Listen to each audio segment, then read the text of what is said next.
Hola, bienvenidos nuevamente al espacio de Aula Abierta. Hoy comenzaremos a hablar de una nueva civilización clásica.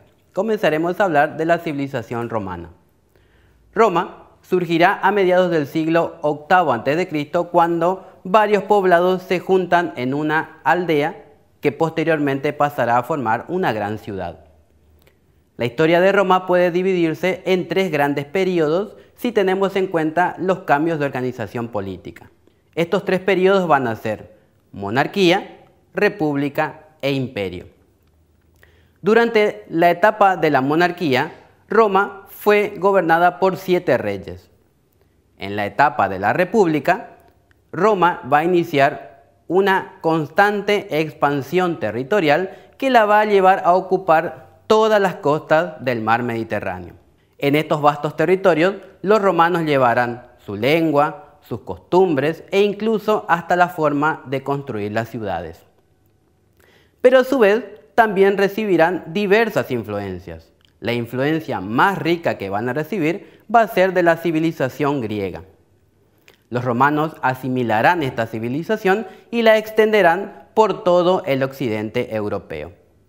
Aún hoy podemos decir que en nuestra propia civilización, en nuestro propio presente, se conservan indicios, detalles de lo que fue la civilización griega y la civilización romana.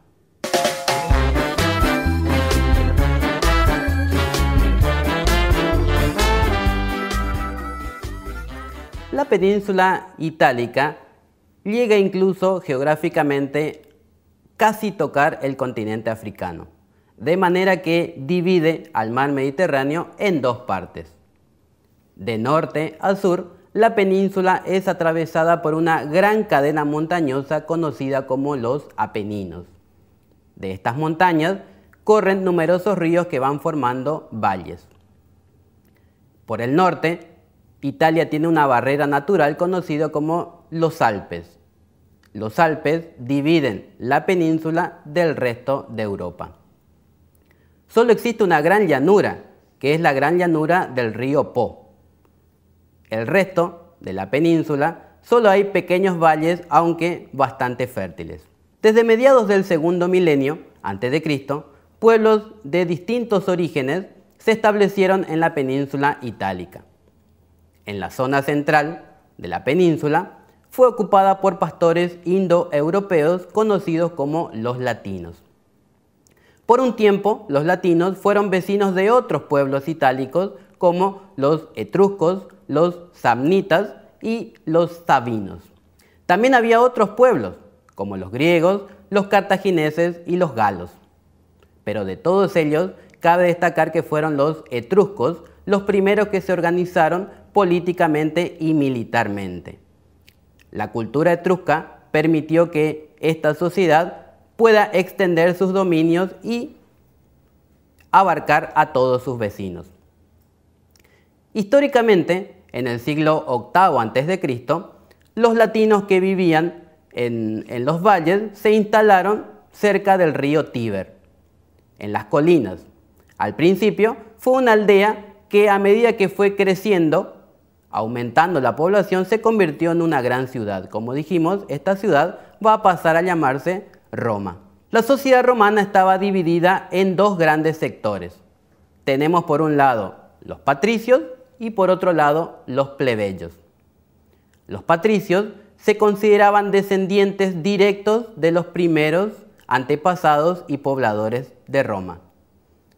Eran propietarios de grandes extensiones de tierra y tenían el privilegio de ocupar los cargos políticos, religiosos y militares. Los plebeyos, por otro lado, podían ser campesinos o artesanos. No ocupaban grandes extensiones de tierra, no eran dueños de grandes terrenos, ni tampoco podían participar en la política y por sobre todas las cosas no podían contraer matrimonio con los patricios. La base de la organización social de los romanos era la familia, es decir, se consideraba familia a todos los que vivían bajo el mismo techo. Sin embargo, la prerrogativa la tenía el padre, el poder de decisión lo tenía el jefe de la familia, es decir, que era una familia patriarcal. Si varias familias se consideraban descendientes del mismo antepasado, podían ocupar el mismo apellido. Dijimos que históricamente Roma sufrió un proceso que fue aumentando su población hasta convertirse en una gran ciudad. Pero también existe la tradición romana que explica de otra manera cómo fue la creación de Roma. Según la tradición romana, los hermanos gemelos Rómulo y Remo fueron los encargados de fundar Roma. Sería Rómulo quien la fundaría, constituyéndose en su primer rey. El poeta Virgilio es el que hará un poema que tratará de unir la tradición griega y la religión politeísta romana con el objetivo de darle un sentido de grandeza a los inicios de la ciudad. Y he aquí el resumen del mito. Después de la guerra de Troya, Eneas, un príncipe troyano que sobrevivió a la destrucción de su ciudad, se refugió con su familia en la llanura del Lacio. Algunos años después, su hijo Ascanio fundó la ciudad de Alba Longa. 4 siglos más tarde, uno de los reyes de Alba Longa, Numitor, fue destronado por su hermano menor, Amulio. Para garantizar su seguridad, el usurpador mató a todos los hijos varones de su hermano y obligó a su sobrina, Rea Silvia, a hacerse sacerdotisa. Pero el dios Marte la hizo madre de los gemelos Rómulo y Remo. Amulio, enfurecido, ordenó que los niños fueran arrojados a las aguas del río Tíber. Pero la canasta en la que habían sido depositados quedó varada en la orilla y una loba encontró a los hermanos y los amamantó.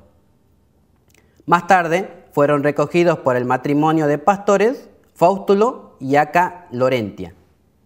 Se dice que fueron educados en Gabio, un centro cultural del Lacio, y que más tarde fueron bandoleros. Los gemelos fueron criados por el pastor, que los encontró con la loba y les contó su verdadero origen.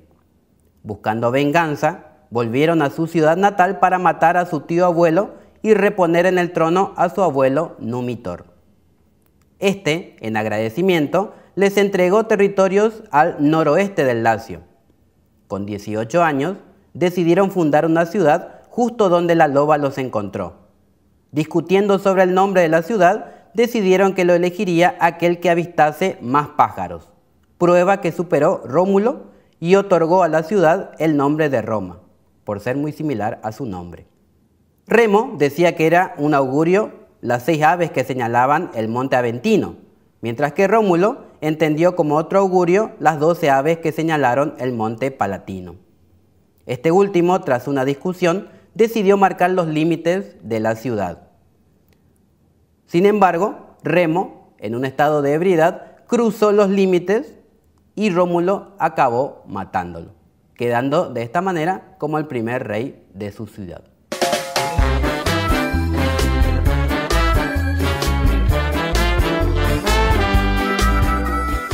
Desde su fundación hasta el siglo VII a.C., Roma fue imponiendo en la etapa de la monarquía su predominio por sobre la región. Cabe destacar que por un tiempo fueron dominados por los etruscos, ¿sí? Como una gran organización cultural. Ellos le construyeron los desagües, le construyeron las murallas y los primeros templos de piedra. Pero la dominación etrusca finalizó porque la nobleza de los patricios romanos se sublevó, expulsó a los reyes etruscos y comenzó un nuevo periodo político conocido como la República. Este sistema republicano lo vamos a ver en detalle en los próximos encuentros. Hasta entonces podemos repasar algunos conceptos básicos. Que la historia de Roma se divide en 3 etapas: monarquía, república e imperio. Los romanos eran un pueblo indoeuropeo conocido como latinos, que se instalaron en Italia junto a otros pueblos.